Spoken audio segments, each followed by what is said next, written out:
Will colorism be the downfall of Potomac? Welcome to Appalled, the place to hear commentary on music and pop culture topics. Let's get into it.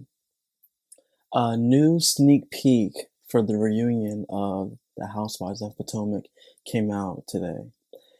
And Andy asked Candace in this clip if she knew about Mia's backstory before she made the Yo Mama comment. Candace says that she doesn't, and Candace mentioned that she did not know. Ashley jumps in and is like, you make comments like this all the time. And that's where I had to pause the clip because I know Ashley wasn't talking. Ashley, who made a name for herself the first 3 seasons, always interjecting herself into someone else's business and always giving her unsolicited advice, no matter how damning it was.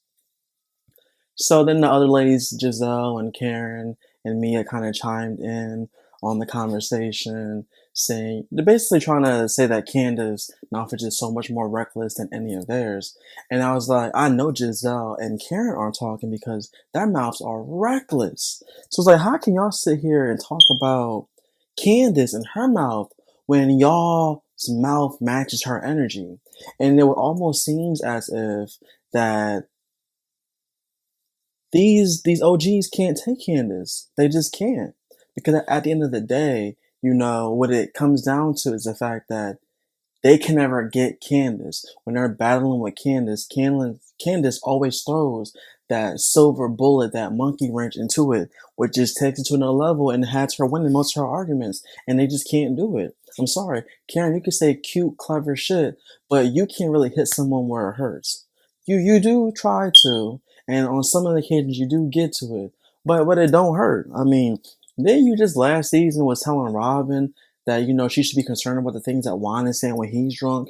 Like, what were you trying to imply?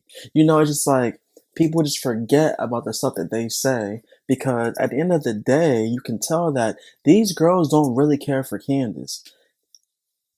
Ashley does not, clearly. When Giselle doesn't, Robin doesn't, Karen doesn't, in my opinion. I only feel like Karen just uses Candace to have someone to film with. Because last year she made sure that she was right smack dab in the middle of the Monique and Candace drama to kind of give her a storyline. And I do think that Wendy and Escala, they do support Candace.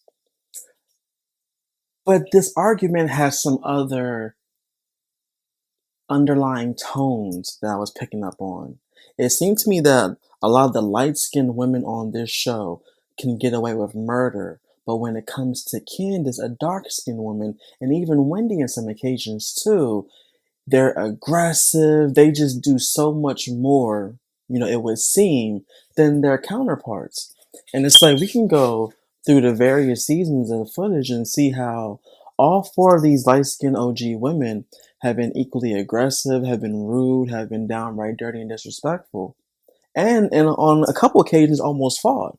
But for some reason, when this dark-skinned woman named Candace comes up to the scene and she's defending herself and even getting that done, now it's a problem. Now she's aggressive. Now it's just all these trigger words and dog whistle terms getting thrown around because now there's a new character in the play. There's a new cast member, and the cast member name is Colorism. So it's just interesting the dynamic between this cast because this cast definitely has like a half light skin, half dark skin cast at this point. And although you can argue and say that, oh, colorism isn't really playing out in the season, one can beg to differ when just observing how these women are just individually treated. Now, if that was someone like Wendy who came in doing the exact same thing that Mia was doing, repeating information that was wrong, hopping into businesses, having an issue, these women would not like her at all. Not like her at all. It's just so funny that Giselle gives her like this like silver pass because to me it would seem like if Monique, Candace, or Wendy came in out the gate like how Mia was, they would not have been received well at all. Period. Then it also made me realize kind of why I started to think about the Real Housewives of Atlanta. For the longest time, I mean, probably still now, their cast is brown girls, straight up brown girls. There's never been an issue with colorism on that show until Eva's ass came up and started doing some ignorant shit. But yeah, it's just interesting to compare these two franchises and to see a bunch of brown girls and their drama and their issues, which has nothing to do with color, because all of these, I mean, in my opinion, the women across both franchises are all the same. They're all women, they all have strong voices and strong personalities. However, those light skin politics can't come into play to Atlanta because everyone is darker skinned. So it's just funny to like kind of watch that, and I'm kind of glad that we haven't had these issues play out on Atlanta because everyone gets held accountable for their behavior. Potomac kind of reminds me of a network classy Basketball Wives. To me, Basketball Wives was always a show that was born in colorism. You had Shawnee and Evelyn, who were like the main two.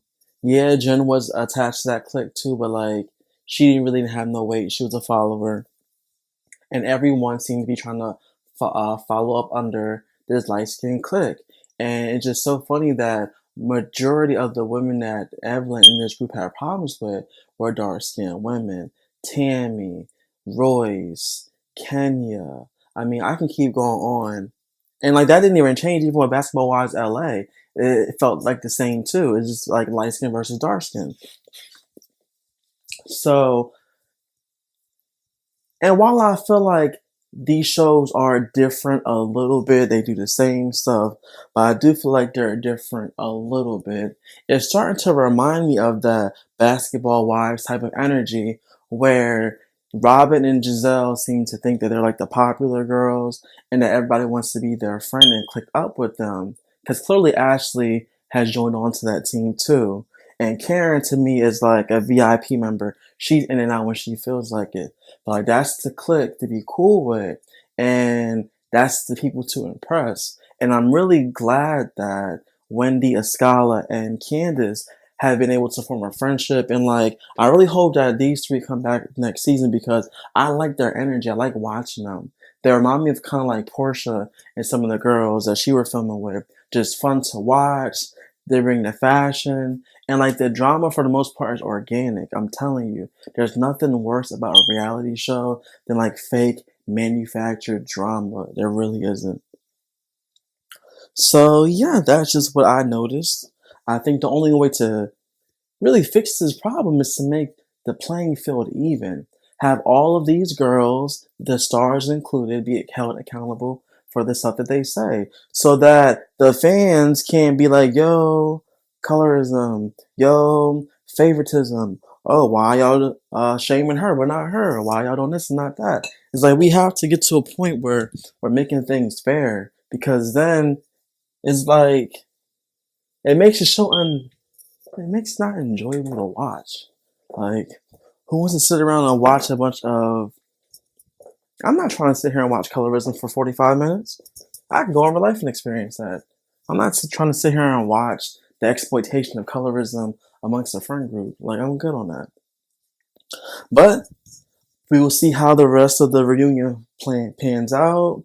We will see if, you know, if the other girls kind of came to Candace's defense because in the clip they showed, only Wendy and Escala talked. So I'm just curious to see how this reunion is going to be. I'm curious to see how Nikki is going to respond to these women. And I'm curious to see who she's going to call out and what she's going to say. But regarding colorism and reality TV, especially with this show, part of me feels like that the downfall of this show will be colorism, just for the simple fact that you can see it plainly and clearly how these women get treated based on skin color. Like, it's going to be a situation like Basketball Wives, we had Evelyn versus OG, and it's only going to take for one of them light skinned women to say one comment about a dark skinned girl, and it's going to get blown up. And that's gonna be like the next big thing. So we'll see how it plays out. Thank you guys for listening. Comment, like, subscribe, and I'll catch you on the next one.